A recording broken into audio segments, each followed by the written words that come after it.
Human, if you lose, you're my slave. If you win, you're my husband. The roar of the crowd was a physical weight, a pressure against the skull. It was the sound of thirst, of a hunger for violence that the red-stained sand of the great pit of Gotham was built to slake. Xavier stood at the center of that roar, his chest heaving, the coppery tang of his own blood sharp on his tongue. His opponent, a four-armed slab of muscle and chitin from a world he didn't know the name of, lay twitching a dozen feet away, its life seeping into the thirsty dust. He had won. Again, his battered short sword felt impossibly heavy in his grip. He was the last human from Forward Operating Base Epsilon, the last of his platoon, and for 6 rotations, the undefeated anomaly of the Warlord's games. A shift in the crowd's tone, a new current in the vocal tide drew his attention upward. He followed their gaze to the Warlord's grand box, a platform of polished obsidian and hammered bronze jutting from the arena wall. From it, a figure descended, not one of the hulking Kythan guards, but a woman. Yelena, the Warlord's daughter. She moved with a liquid grace that was utterly at odds with the brutalist architecture and the blood-soaked ground she walked upon. Her cobalt-blue hair, a wild mane that framed a face of predatory beauty, caught the harsh glare of the stadium lights. Her pointed ears, like those of a terrestrial fox, swiveled slightly, taking in every sound. The crowd's roar softened to a wave of murmurs, a sound of confusion and anticipation. She wore form-fitting black armor that left her arms and midriff bare, showcasing a physique that was all lean muscle and coiled power. She did not swagger like the other Kythan warriors. She flowed across the sand, her eyes, the color of molten gold, fixed on him. Xavier's knuckles whitened on the hilt of his sword. He shifted his weight, every instinct screaming at the approach of a new threat. He had survived this long by trusting those instincts. She stopped just beyond his blade's reach. The silence that fell between them was a vacuum in the heart of the storm. He could see the fine texture of her skin, the faint, darker blue markings that traced her jawline. He could smell a faint, clean scent from her, like desert blossoms after a rare rain, a stark contrast to the arena's stench of sweat and viscera. "You fight with desperation," she said. Her voice was a low purr, yet it carried with absolute clarity. It was not a compliment. "I fight to live," Xavier replied, his own voice a raw rasp. Her lips, a shade darker than her skin, curved into a semblance of a smile. It held no warmth. Survival is a tedious goal, predictable. She took another step, entering his space. He reflexively brought the tip of his sword up to her chest. He expected her to recoil or call her guards. She did neither.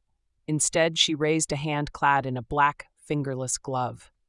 With shocking gentleness, her fingers closed around the sharpened steel of his blade, stopping it inches from her heart. The strength in that delicate grip was immense. He could not have pushed it forward if he'd tried. Her golden eyes held his, and in their depths he saw a profound, unnerving curiosity. "The champions of my world are strong, they are powerful, but they are all the same," she murmured, her thumb stroking the flat of his blade. The gesture sent a strange shiver through the steel and into his arm.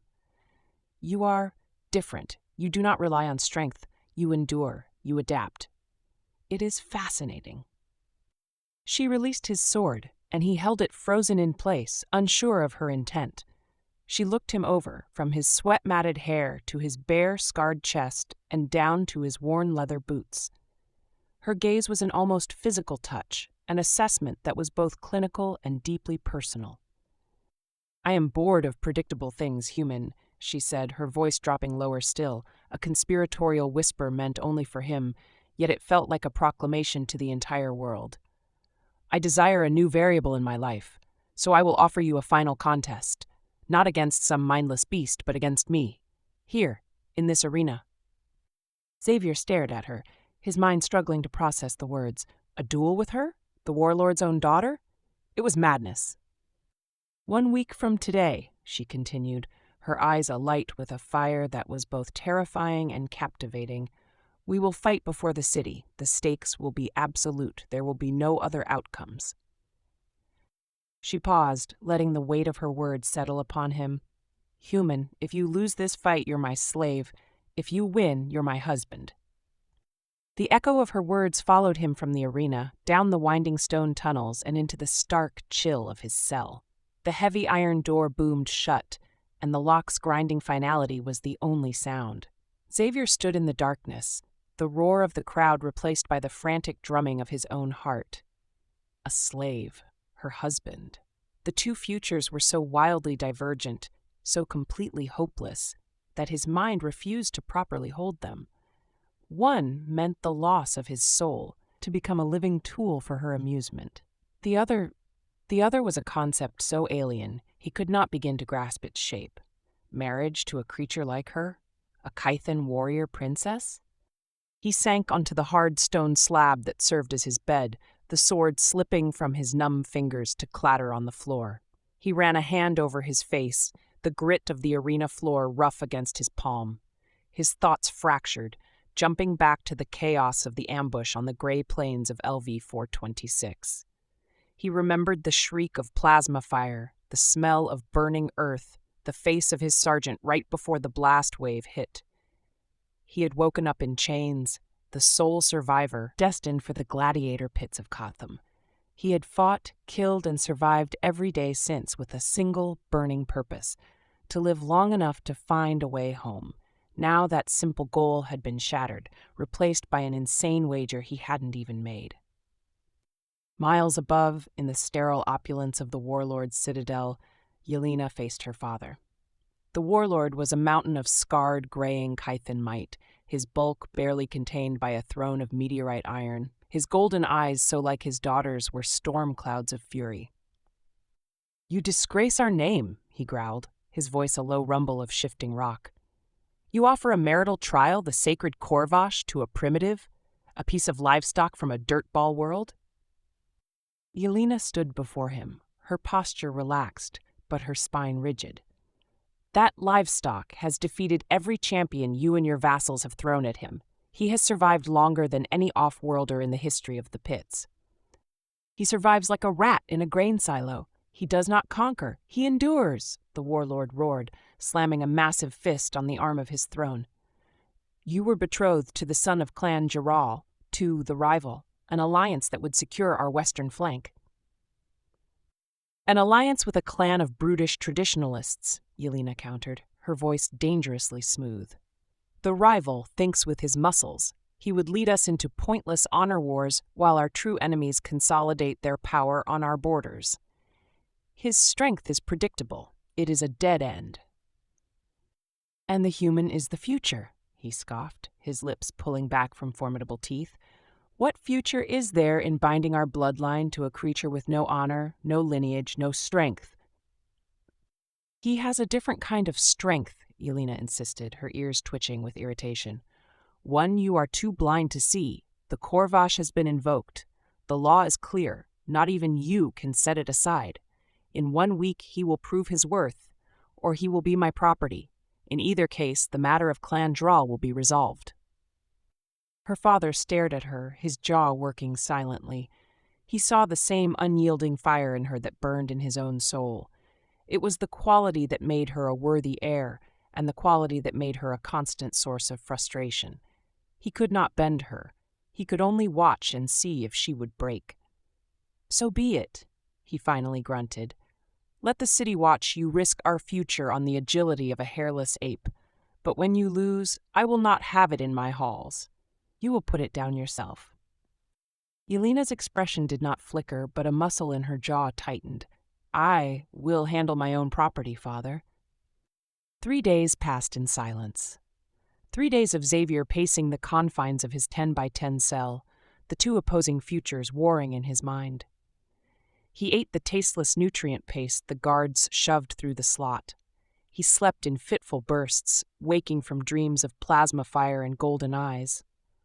On the 4th day, the sound of the bolt being drawn on his cell door startled him from a light trance. He shot to his feet, grabbing the hilt of his sword, his body coiled for a fight. The door swung inward, revealing Yelena. She was flanked by her silent, black-clad attendant, a leaner Kythan female whose gaze was as flat and deadly as a shard of obsidian. Yelena herself was not wearing her armor. Instead, she wore a simple dark tunic and leggings of some supple leather-like material. Without the armor, she seemed less a warrior goddess and more something else. Still dangerous, but closer to the ground. "You are jumpy," she observed, her ears giving a slight, amused flick. "I have come to inspect my potential property." She stepped inside, forcing him to take a step back. The attendant remained at the door, a silent sentinel. The small cell suddenly felt claustrophobic, charged with Yelena's presence. She walked around him in a slow circle, her golden eyes taking in every detail. It was the same assessment as in the arena, but here, in the quiet intimacy of his cage, it felt far more invasive. "You have healed well from your last match," she said, her gaze lingering on a half-healed gash on his ribs. "Your rations are adequate," Xavier stated, his tone flat. He would give her nothing. A low chuckle escaped her. "Adequate for survival, not for victory." She nodded to her attendant, who stepped forward and placed a wooden tray on his stone bed. On it was a piece of roasted meat, some kind of dark, steaming root vegetable, and a flask of water that smelled clean and pure. The aroma made his stomach clench with a hunger he had long suppressed. "A gift?" he asked, his voice laced with suspicion. "An investment," she corrected smoothly. "I have no desire to win a husband who is half-starved, or a slave who is too weak to be useful. Eat." It was a command. He looked from the food to her, his jaw tight. It was a power play, a reminder of his position. He was a creature in a cage, and she was the keeper who decided his rations. But beneath the power play, he could not deny the intent. She wanted him at his best. Why? Was it pride? Did she need her victory to be over a worthy opponent? Or was there something more? "Why me?" he asked, the question breaking from him against his better judgment. "Out of all the creatures on this world, why choose me for this trial?" She stopped her circling and faced him. They were only a few feet apart now. He could see the pulse beating at the base of her throat. "I told you. You are different. When your platoon was ambushed, the records say you were outmatched 20-1. Your technology was inferior, your position was compromised. By all Keithan logic, you should have been annihilated in moments. But you held out for 3 hours. You disabled 2 of our armored skimmers with nothing but improvised explosives. You fought until you were the last one standing. That is not the action of a simple beast, human. That is the action of a mind." She took a half-step closer, her voice dropping again. "I want to see that mind at work. I want to push it to its absolute limit. I want to see what happens when it is cornered by something it cannot outlast or outsmart with a simple trick." She gestured to the food again. "Eat, Xavier. Your name is Xavier, isn't it? I had it pulled from the capture logs." The use of his name was a deliberate stroke, a calculated move to breach his walls. He felt it like a physical touch. He held her gaze for a long moment before finally turning to the tray. As he picked up the meat, he was acutely aware of her watching him, her golden eyes tracking his every movement, a predator studying its fascinating, inexplicable prey. The medic bay was a long, low-ceilinged chamber carved from the same gray rock as the cells. It smelled of antiseptic salves, dried herbs, and the faint, lingering scent of old pain. Xavier sat on a cot while the medic, a man whose age was etched into the deep lines of his face and the weary slump of his shoulders, carefully stitched a cut on his forearm from a training accident. The old man's hands, though wrinkled, were steady. He had been a captive longer than Xavier had been alive. "She is taking an interest in you," Medic murmured, not looking up from his work. His voice was a dry, papery rustle. "No other champion has received personal visits or special rations." "She called it an investment," Xavier said, his eyes scanning the rows of medical supplies, the primitive Kythan tools, alongside salvaged human med kits. "An investment in a political gambit," the old man corrected, tying off the suture with a practiced knot. He finally looked up, his pale blue eyes holding a profound, tired wisdom. "You think this is about you? About your human uniqueness? Lad, to them, you are a tool. A very interesting, very sharp tool, but a tool nonetheless." Xavier's brow furrowed. What are you talking about? The medic sighed, leaning back against a stone shelf. He seemed to debate with himself for a moment, then made a decision. The warlord's daughter is clever, more clever than her father, and certainly more than that muscle-bound oaf he wants her to marry, the rival of Clan Dral. He paused, letting the name hang in the air. This duel she offered you, it's not just some whim. It's a specific ancient Kythan rite. It's called the Korvash, a trial of marital selection. It is binding. Once invoked, it cannot be stopped, not by the warlord, not by a rival clan, not by anyone. A cold dread, heavier and more profound than the fear of the duel itself, began to pool in Xavier's stomach. He was not on a stage, he was on a chessboard. She was betrothed, the medic continued, his voice low. An arranged political marriage to unite two powerful clans, a match she clearly despises. But to refuse it would be to defy her father and insult Clan Geralt, risking a civil war. She was trapped. The old man gestured vaguely with one hand. So she found a loophole, a law older than all of them. The Korvash predates these clan alliances. It is a sacred trial of worthiness. By invoking it with you, an outsider with no political ties, she performs a masterstroke. If you lose, you become her slave. She is seen as dominant, her honor is satisfied, and the Geralt betrothal becomes void because she is tainted by contact with a lesser species. They can't touch her. If you win...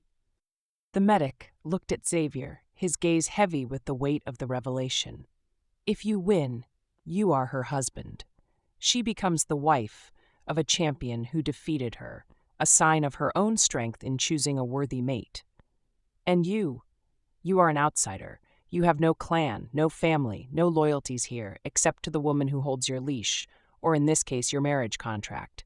She gets a consort beholden only to her. She secures her own power base, independent of her father and his cronies, and she does it all under the protection of their most sacred law. Xavier stared at the far wall, the medic's words slotting into place with sickening precision. The special food, the use of his name, the story about his tactics, it was all calculated. All of it. Her fascination wasn't personal, it was strategic. He was the key she had found to unlock her own political cage. The realization hit him not with anger, but with a sudden, bone-deep cold. He was a pawn in a game whose rules he had never even known existed. He did not have to wait long. The next day, the bolt on his cell door slid open again. This time, when Yelena entered, Xavier did not move from his cot. He remained seated, his posture radiating a cold, still anger that was a stark departure from his previous wariness. She sensed the shift immediately. Her ears, usually mobile and expressive, flattened slightly against her cobalt hair. "You are displeased," she stated, her golden eyes narrowed. It was not a question. "I have been enlightened," Xavier said, his voice level and hard. "I learned about the Korvash, and about your betrothal to the rival of Clan Geralt." He watched her for a reaction. There was no flicker of surprise, no denial. A muscle in her jaw tightened, the only outward sign that his words had struck home. She gave her attendant at the door a curt nod, and the other Kythan female stepped back out, pulling the door almost closed, leaving them in a state of tense privacy. "The old medic is more informed than I gave him credit for," she said, her tone matching his for coldness. "So it's true," Xavier said, rising slowly to his feet. He felt a bitter fury coiling in his gut. This whole thing, the challenge, the fascination, it's all just a political move. I'm just the weapon you chose to use against your father and your fiancé.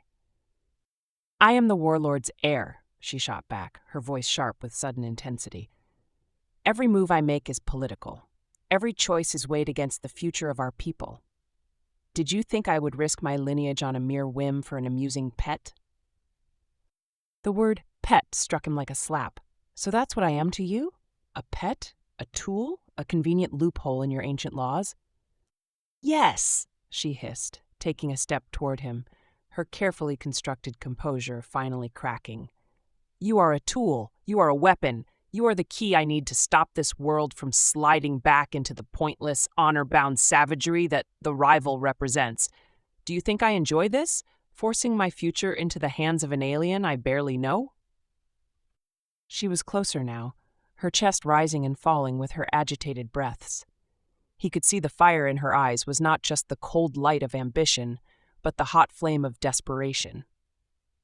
That brute my father chose for me would see our people bleed for scraps of territory we already control. He would burn bridges with every off-world trading partner for the slightest perceived insult. He is a relic, a glorious, powerful, stupid relic. He would be our ruin. She stopped, standing directly before him, close enough that he could feel the heat radiating from her. I watched the logs of your capture, Xavier. I watched you fight. You didn't just fight hard, you fought smart. You used the terrain. You sacrificed pieces to save the whole. You thought. You did not let pride or rage dictate your actions. That, she said, her voice dropping to a raw, frustrated whisper, is a quality my people have forgotten. I am not just using you as a tool. I am betting our future on the hope that what you represent is stronger than what he does. The fury in his chest warred with a grudging, startling sense of understanding. It was still manipulation. He was still a pawn, but the game was so much larger than he had imagined. Before he could process a response, she reached out and her bare fingers closed around his forearm. Her touch was not a power play or a threat. It was firm, hot, and strangely grounding. A plea disguised as a demand. Win, she said, her golden eyes boring into his. Win, and we will both be free of the cages they built for us. The line between them, the one separating user and used, manipulator and pawn, dissolved into something else entirely, something terrifyingly close to an alliance. The next day, he was moved, not to a larger cell, but to the warlord's private training grounds. It was a vast, open-air courtyard, paved with smooth, black stone, surrounded by high walls, and filled with an arsenal of training equipment that made the gladiator's yard look like a scrap heap. There were weighted dummies, energy pylon courses, and racks of gleaming Kythan weapons. Yelena was waiting for him, dressed in practical training gear that hugged her athletic frame. "If you are to be my champion," she said, her voice all business, "you will not be handicapped by inferior tools or conditioning. You will train here. I will oversee it." And so began the most dangerous courtship in the galaxy. The days fell into a rhythm of sweat, steel, and searing tension. Yelena was a demanding instructor. She pushed him